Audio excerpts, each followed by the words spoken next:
This one's really simple. Foo Fighters released an album under the name Dee Gees, paying tribute to the Bee Gees. A bunch of disco tracks, 5 to be specific, on side A of the vinyl. That's right, vinyl.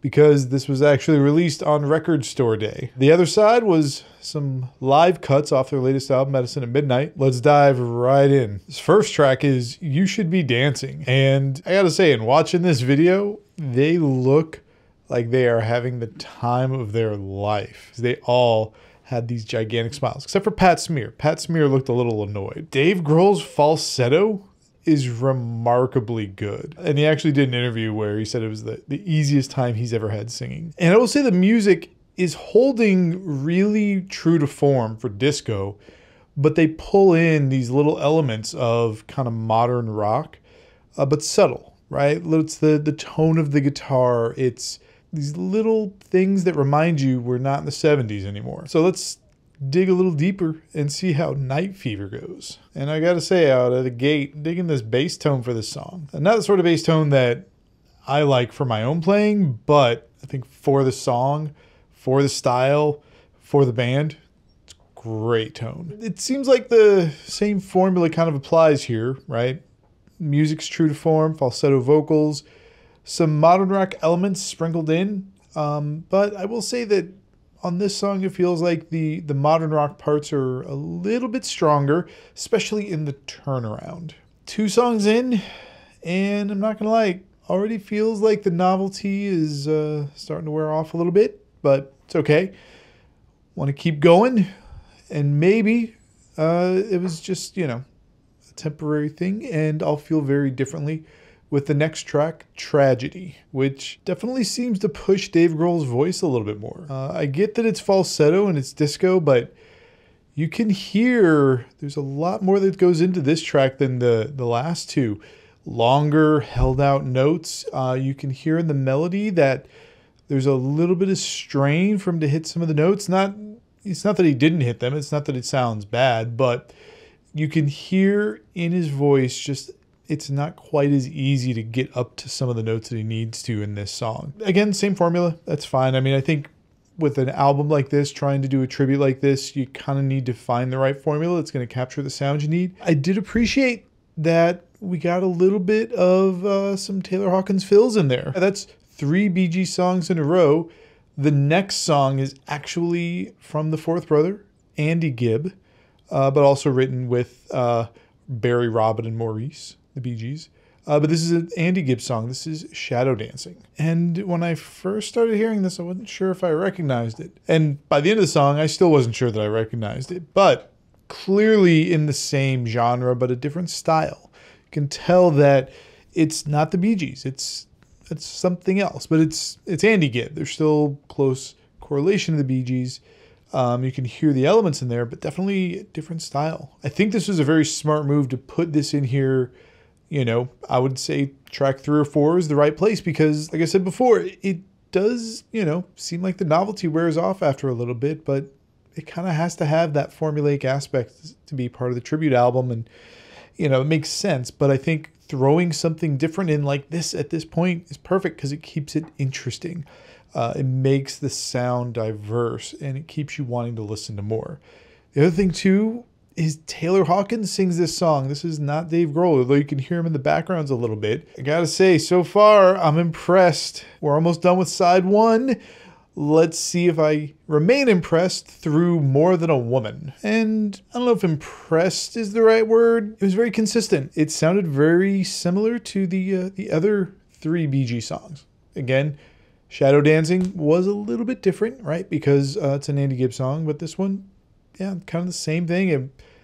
Very true to form, a couple of modern rock elements, very subtle. They only did 5 tracks. I think 5 tracks is the right call.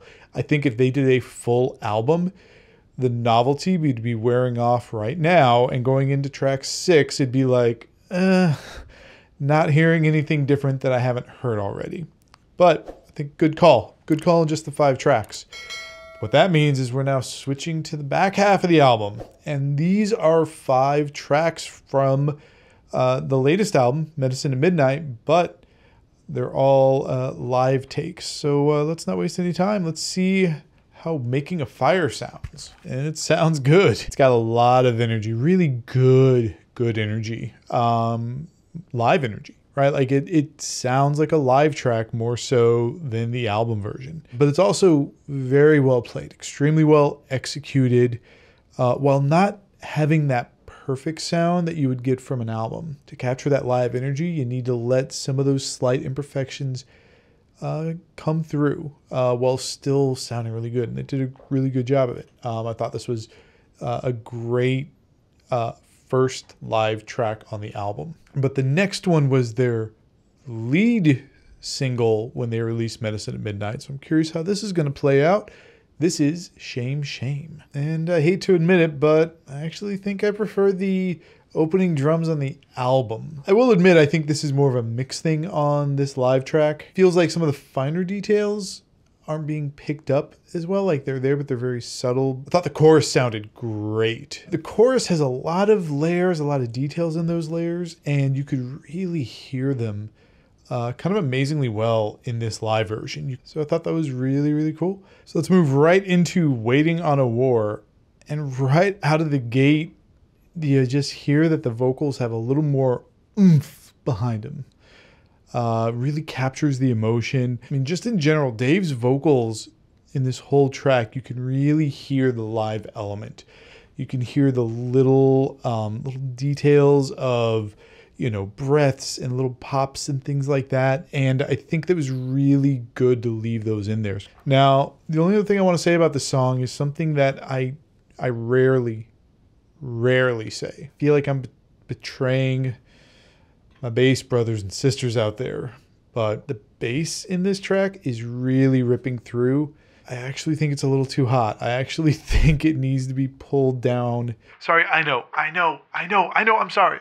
Don't hate me. Maybe I'll get some redemption with No Son of Mine, which is the live track where Dave really puts a little extra stank on his vocal. They sound fantastic. The song has just a ton of energy. It's so much fun in this performance. The bridge sounds so good. You can just hear every layer coming in because it starts with one guitar and then another, and then it just stacks upon each other, and it just hits a little bit different than the album. The next track I'm excited for because this is probably my favorite track from Medicine at Midnight.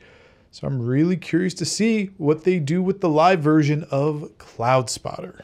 I'll tell you what they did. They didn't disappoint. That's what they did. This song was made to be played live, and that became evident on this track. If you haven't heard Cloudspotter, go fix that, go listen to it. But what makes this song so perfect for a live track is because it has so much groove.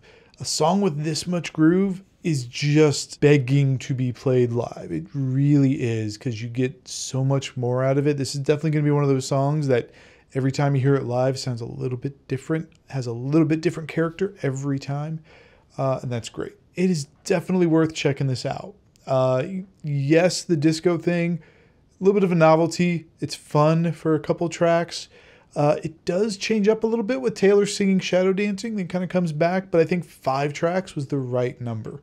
I think any more and they would have just kind of ruined the novelty. Ending it out with some live tracks from Medicine at Midnight, I think is a great way to keep that album alive and going. There's not a ton of concerts. They just started back up recently, so this is a great way to get people thinking about live music and getting amped up to go back out to concerts. Let me know what's on your mind. Drop some comments. Let me know what you think of the album. Let me know what you think of my review. Let me know what else you want to see. Make sure to like the video, subscribe to the channel, ring the bell, all that YouTube stuff. You keep making beautiful music, and I'll see you in the next one.